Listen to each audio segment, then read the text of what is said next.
Somebody's stinking. Babe, I know you lying, trying to say that when I just walked by. Well, since you got so much mouth about it, it must be you. And see, that's why I know you hating, because baby, I get SCENTBIRD, which is a fragrance subscription service that lets me try one or more new designer fragrances every doggone month for $17. Matter of fact, you was doing a whole lot of talking, so let me just show you which fragrances I got this month. I got me some Dolce & Gabbana The One, and it smells delightful, like some vanilla, a peach, and a mandarin is sitting in a bouquet of flowers. Got me some DKNYB Delicious, and this the one when you first get out the shower, honey, when you want to smell fresh like powder, but it also has a hint of green apple with it. And last but certainly not least, I got my Burberry Brit Sheer, honey. This is the fruity one, smell like mandarin, pineapple, and citrus. This the one where you want to smell where you want them to eat you up. There are over 600 designer fragrances to choose from for male or female. Now, each one of these fragrances is supposed to last 30 days, but child, mine be lasting a lot longer than this. Girl,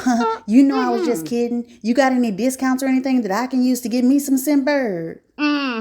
You better be glad I'm nice. All you got to do is click the link below to visit the SCENTBIRD website, or scan the QR code on the screen and use my code up above for 55% off of your first month at SCENTBIRD. Baby, that's about $8 for your first month. I'm finna do that now, girl. Thank you. You are so sweet. This is Ashley with Ashley Says So. This is an old Hollywood scandalous story about the tortured soul of Mr. Billy Preston and what really destroyed him. Let's go ahead and get to the disclaimer so we can get to the story. The whole video is hearsay, rumor, and gossip that I find on TV, online, magazine, books, and I ball it all up and I tell you guys a story. It's all for entertainment purposes only. Now let's get to it. William Everett Preston, aka Billy Preston, was born on September the 2nd, 1946 in Houston, Texas. His mother's name was Robbie Lee and his father's name was George, and although they had other children on top of Billy, their relationship did not work out, and so Robbie Lee took little Billy and his siblings and she moved to Los Angeles. From my research, it seems that Robbie Lee chose Los Angeles because she had dreams of being a famous piano player. As soon as she got there, she started playing in churches, stage plays, and possibly even some film production. However, one of the biggest gigs she landed was playing for a tourist production of Amos and Andy. Now, I'm not sure if any of Robbie Lee's other children were interested in show business the way she was, but I know for sure that little Billy was. In fact, little Billy himself had started playing the piano around 5 or 6, and by the time his mother got this job with Amos and Andy, Billy was around 9 years old, and he was so good that his mother looked at him almost like an apprentice or a protege, if you will. And since this was the case, when she went on her Amos and Andy job, she took Billy with her. Now, this should have been a happy and memorable time in Billy's life.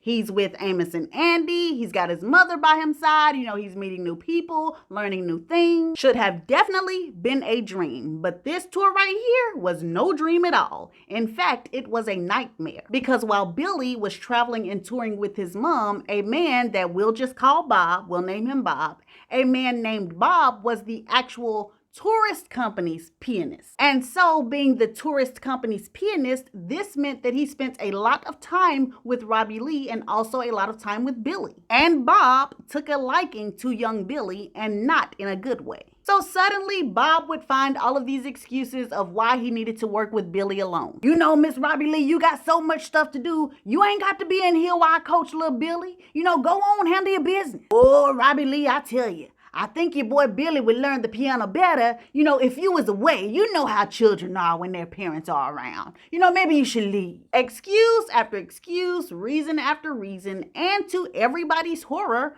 Robbie Lee took Bob's advice. And baby, in no time flat, Bob took advantage of the time he had alone with Billy to enact his evil plans. Y'all already know what it is. Touchy, touchy, feely, feely. Well, even though Billy was only 9 years old, he was old enough to know that what Bob was doing to him was not right. So gossip claims after it had been done a few times, he ended up waking his mama up out of her sleep in the middle of the night and telling her what this man had been doing to him. Baby, the folks say that Robbie Lee told him, "Now hush your mouth up, boy. Now, you know that nice man ain't doing that to you. He trying to help you. Hush. I don't ever want to hear you say that about that nice man again." Yikes.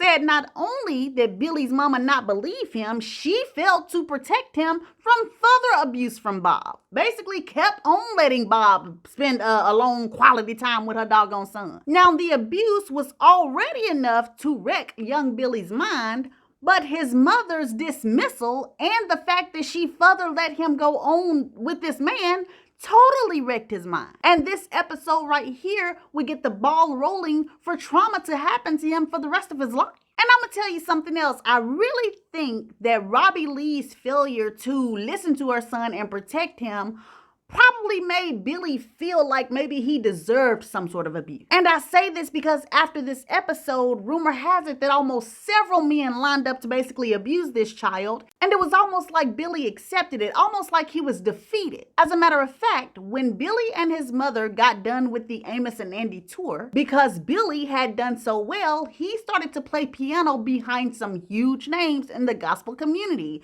People like Mahalia Jackson, Andre Crouch, and Reverend James Cleveland. And I sure hate to say it, I really do, but gossip claims that Billy Preston may have been one of Reverend James Cleveland's alleged victims. Baby, it's alleged that Billy Preston and the singer Sylvester were over at James Cleveland's church pretty much together, and it's possible both of them may have been victims of his. And yes, y'all have been asking for a James Cleveland video, but I would like to tell you that video been done for like 2 to 3 years, but it's on the members page. I wouldn't dare release it to the public. Sorry, but if you guys want to see that video, you got to become a member. To get back to the story though, although these terrible things were happening to Billy behind the scenes, the flip side of the coin is that the people who were alleged to be doing this to him were also the people who were kind of helping him get further in his career. It was because he was appearing with these big known names and they were singing his praises that Billy ended up getting a very early career in film and show business. He started appearing on certain TV shows, most notably the Nat King Cole show. He sat up on his little bench and he sang and played beside Fats Domino. And then at age 11 or 12, he got the biggest role in his life thus far. And that is when he played a young W.C. Handy in a movie called St. Louis Blues. And this was absolutely groundbreaking for a child, not only because of who he was playing, W.C. Handy,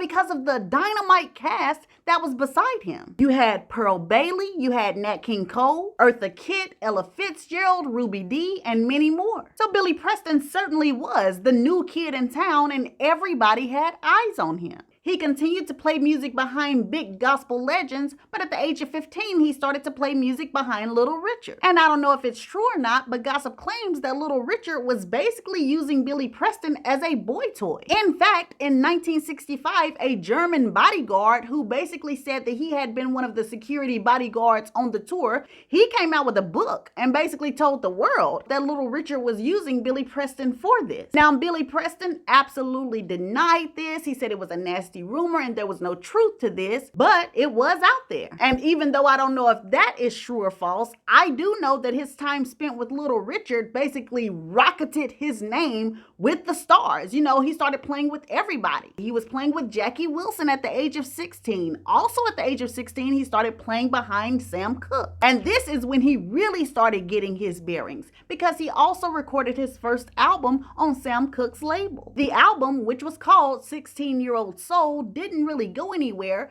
but it still did nothing to dampen Billy's name. There was a whole host of celebrities just waiting to play with this whiz kid, and Ray Charles was at the top of the list. So around 16, 17 years old, maybe even 18 years old, Billy Preston started playing alongside Ray Charles. And Little Richard definitely gave Billy Preston the spotlight when Billy Preston played with him, but it was nothing like how Ray Charles gave Billy Preston the spotlight. Because Ray Charles would not only let Billy Preston have piano solos and play whole songs by himself, Ray Charles would invite Billy Preston to come up to the center of the stage and sing some of his songs. In fact, Ray Charles let Billy Preston take center stage on an actual TV show, the Ed Sullivan Show to be exact. And baby, when I tell you that Billy Preston came out there and did his sing, honey, he sang a song called Double O Soul. Listen, the boy blew everybody away. His voice was fantastic. And not only that, he could Move, baby.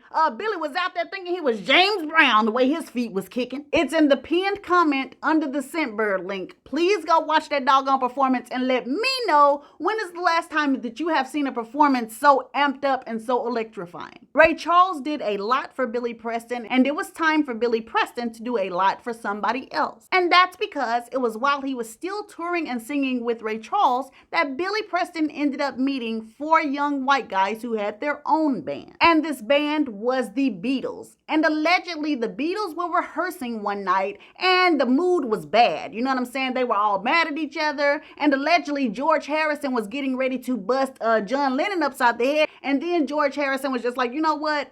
Let me take a breath. And so he ended up walking out of the rehearsal studio and just kind of walking down the street. And so he saw a sign that said that Ray Charles was playing tonight. He walks into the theater and he looks up on the stage and there he sees Billy Preston. Billy Preston is giving another one of his glorious performances, and immediately George Harrison is like, who the heck is that guy? That's the next big thing. So he goes backstage and he goes to talk to Billy Preston and he asks Billy, hey, you know, can you come rehearse with the Beatles? Can you just come and talk to us? Man, we would love to work with you. And I didn't explain this well enough, but the whole reason that the Beatles were moody and trying to fight each other and all this kind of stuff is because during this particular time, which I think was late 1960s, they were kind of in a dry spell with their music. They needed something fresh. They needed something new. Billy brought that to the table. Baby said Billy started writing all kind of new music, all kind of new songs. Gossip claims he even wrote or helped write Hey Jude, and that song was a huge hit, but that was only one of them. There were several of them. He was so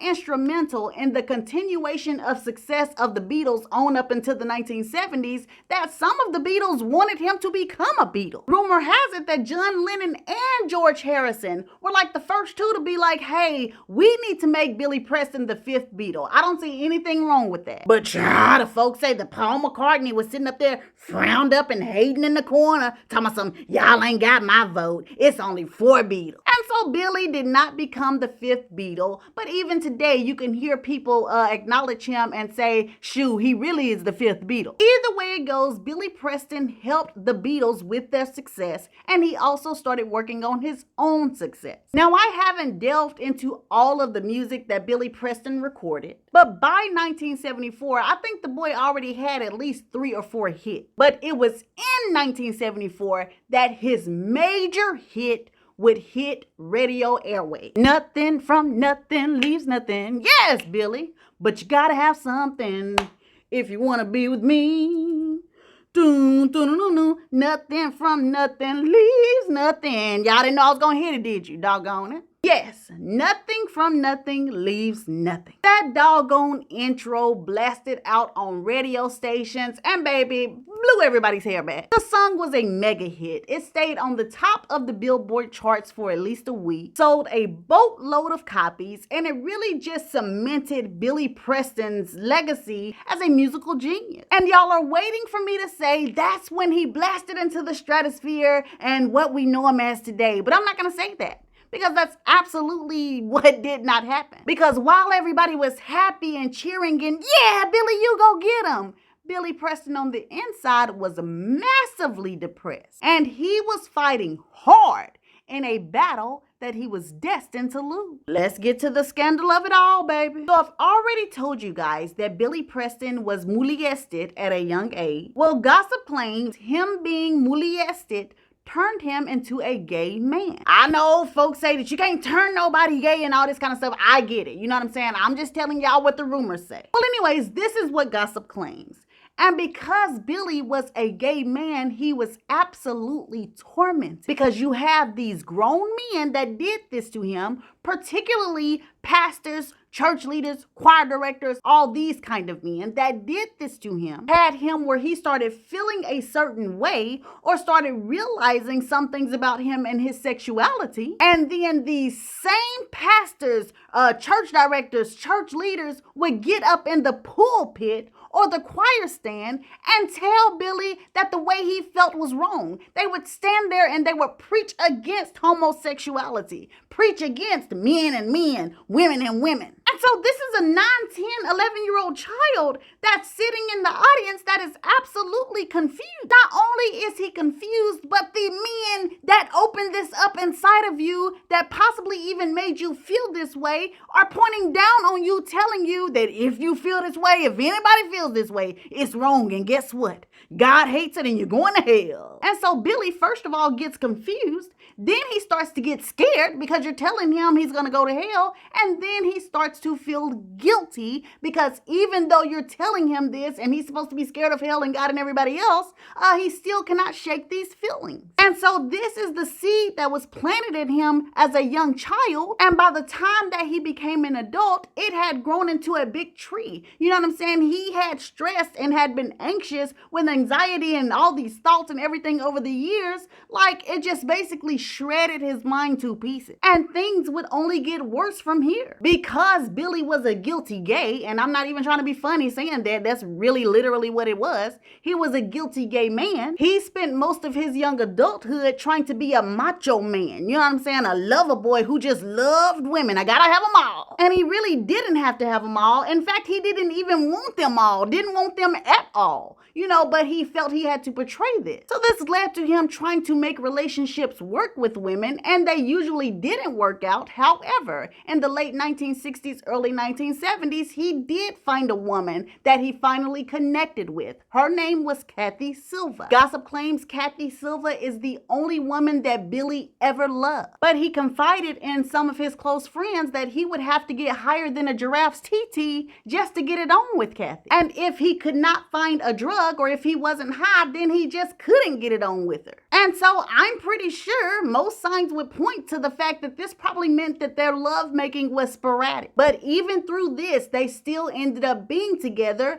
and Billy was actually going to marry Kathy. He proposed to her. She was his fiance. But just like Billy was feeling the tension when it came down to them making love, Kathy was feeling this same tension and this same hesitancy. And unfortunately, Billy ends up becoming really close friends with Sly Stone. Well, here comes Sly, who has a very healthy appetite for women, all around Kathy Silva. You know, what's up, Kat? How you doing? What's up, girl? Doing all this kind of stuff. And Billy ends up coming home from a tour one day, and he gets in the bedroom, and Kathy's legs are up to the sky, baby, or should I say up to the Sly, because that's definitely who was in between them. Baby, gossip says the Sly was just kind of like, you know, shoot, sorry, man, you know, but it is what it is. And maybe it's because he knew Billy was a gay man, you know, I'm not sure. But either way it goes, Sly was wrong because Kathy Silva was Billy's fiance. And to be honest with you, the people say that this affair devastated Billy Preston. He had put a lot into this relationship with Kathy. You know what I'm saying? He basically forced himself to be attracted to her,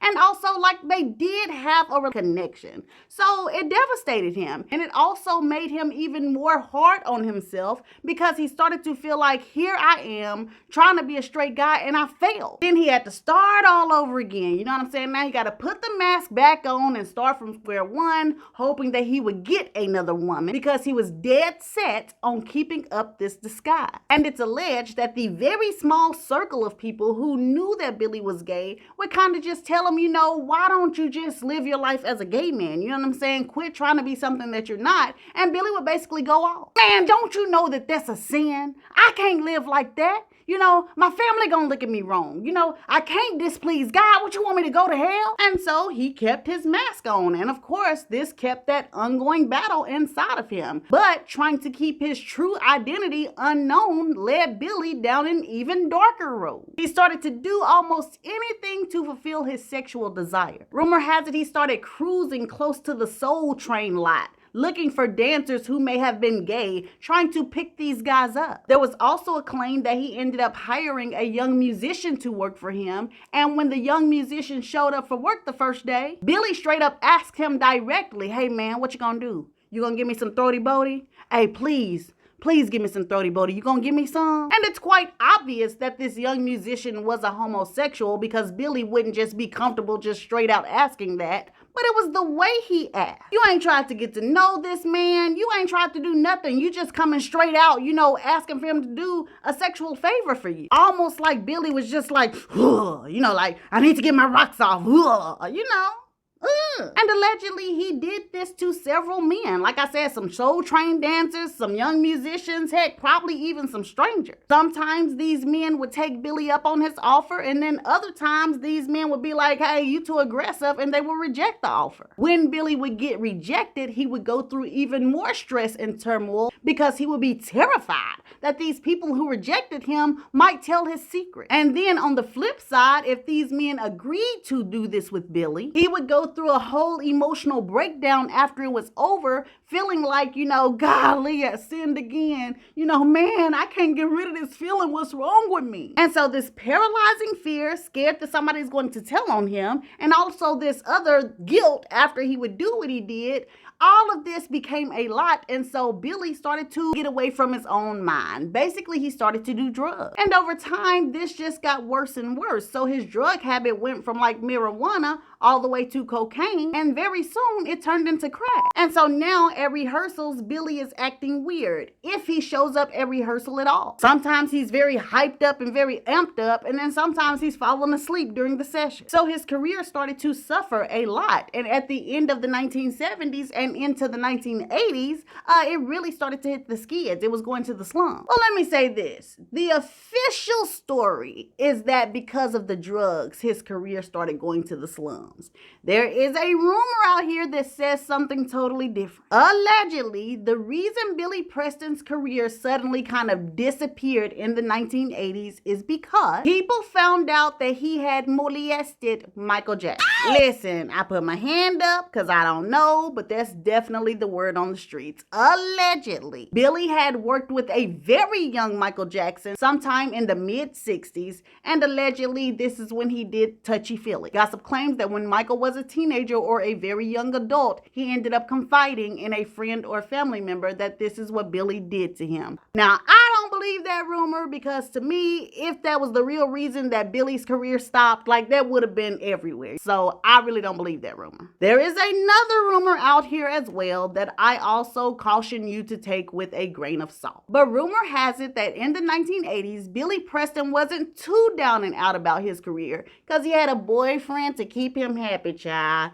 And the folks say the boyfriend was Bobby DeBar. Now, before y'all start screaming and hollering and possibly throwing stuff at your phone and TV, this, like I said, is a grain of salt rumor. It ended up on a gossip blog. Y'all know how I feel about those rumors because people could just make stuff up. But yes, for some reason, people in the gossip blogs feel like it's a possibility that Billy Preston and Bobby DeBarge messed around with each other. But let's get back to some of the real reasons that Billy Preston's life was taking a detour. One of the reasons was because Billy Preston really didn't have as much money as he should have had. A lot of that times when he was working with the Beatles and Ray Charles and some of the other people, but especially the Beatles, gossip claims that Billy Preston really didn't get paid for his work like he should have, while he should have been getting a huge percentage for the work that he put in, the things he did. And so now you have Billy, whose career is not going well. He also already doesn't have a lot of money, and he has a drug addiction. So Billy does what he feels like he needs to do for money. And rumor has it that either in the year 1991 or 1996, Billy Preston's house goes up in flames. Billy running around talking about some fire, fire, fire, somebody help me, help me. But when the fire department and the police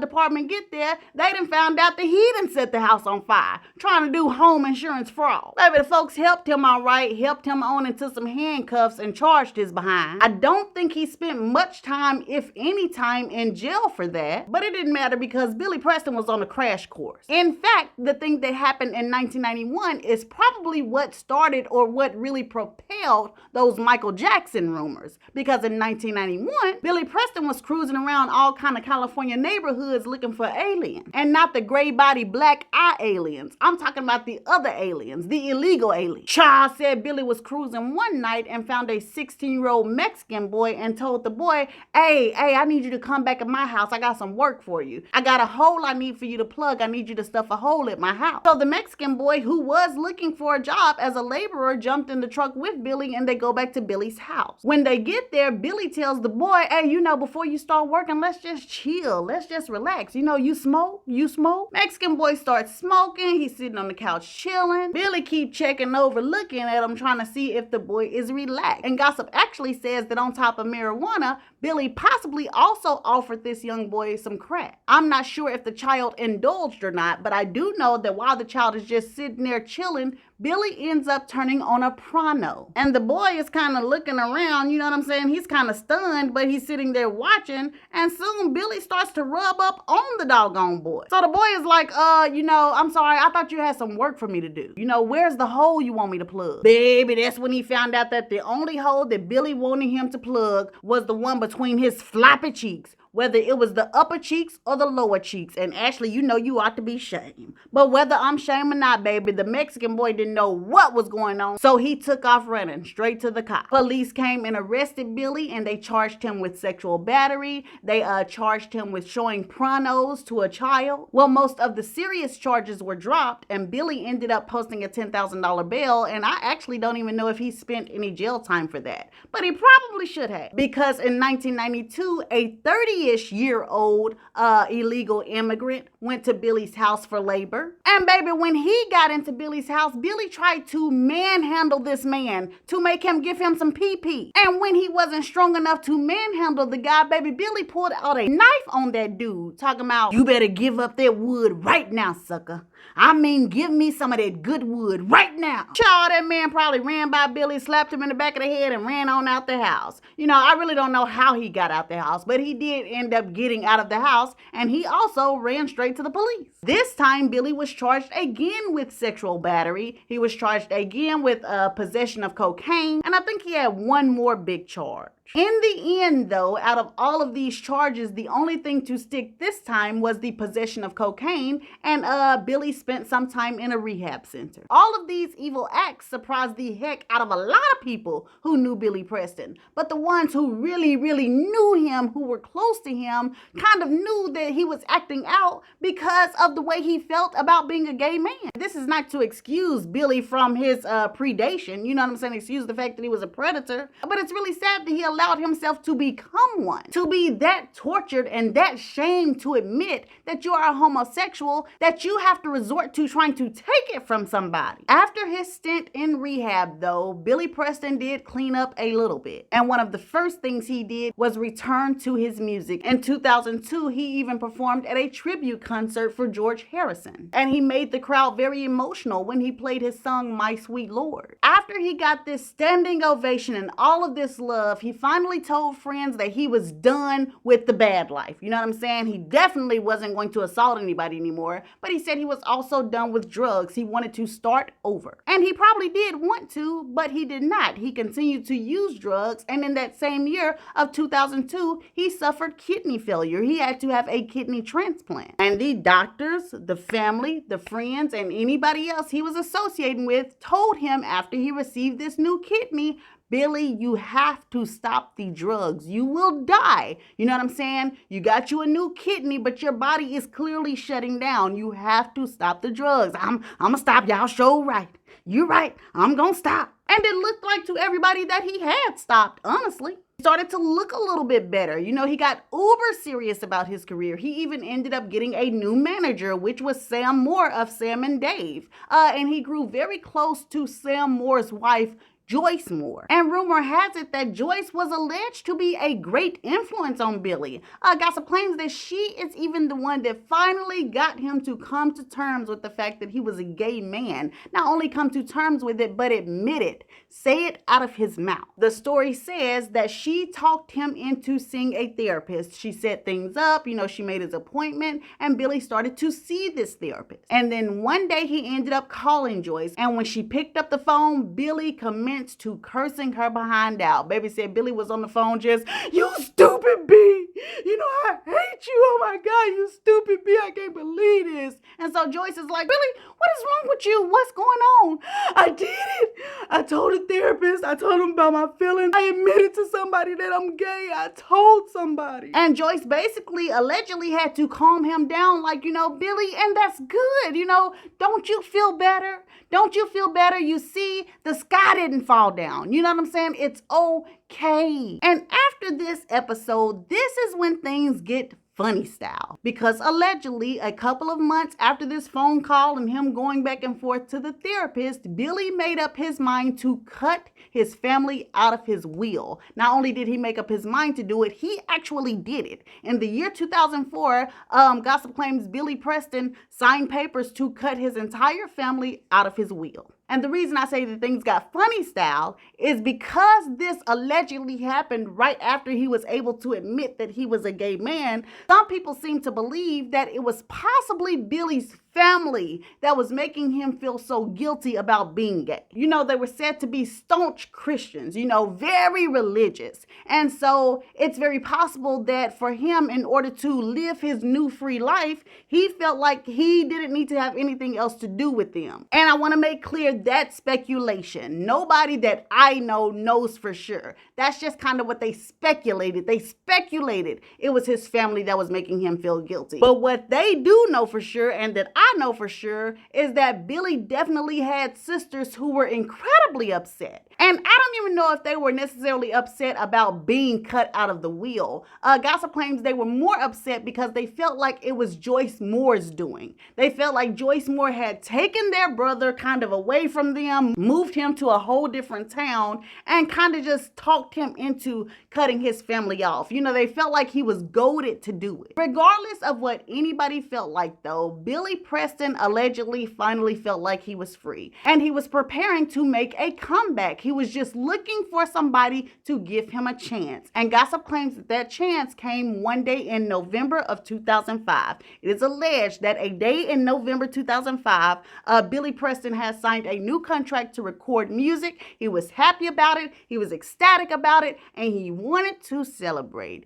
And the man celebrated with drugs. And the folks say that he loaded up on them, baby. He did so much that night that he developed pericarditis. And so that very next day, Billy Preston was in a coma with respiratory failure. And as soon as his comatose head hit the comatose bed, baby, I mean, drama started.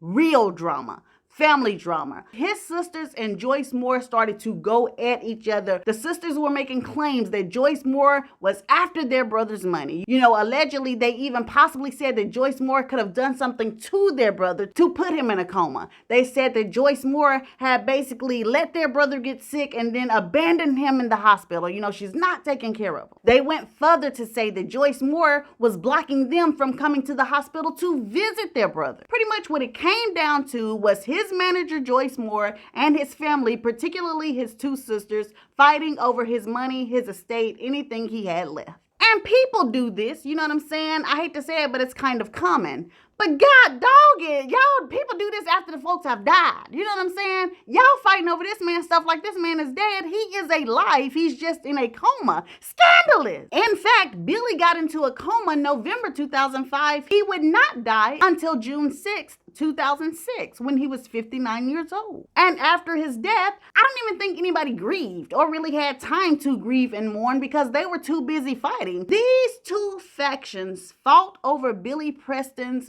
money, valuables, and estate for years, baby. When I say years, it actually finally ended in the year 2016, and it ended in the favor of Joyce Moore. The judge declared that Billy Preston's trust and his will should stand and that the family would not get anything. And then with all of this scandal that surrounded his life, Billy Preston never really got the due praise he should have received for all of his contributions to the music industry. I know I mostly talked about the Beatles, but Billy Preston did a lot of stuff. His hand was in a lot of stuff. He helped a lot of people, and a lot of songs would not have been hits if it was not for him. But this man has no Hall of Fame type stuff. You know what I'm saying? He has no stars on nobody's sidewalk or anything. So it's just a sad tale. But anyways, we are at the end of the old Hollywood scandalous tale of the life of Mr. Billy Preston. If you guys enjoyed the video, please like the video. If you guys are new here, please subscribe. If you guys have been sitting on the fence,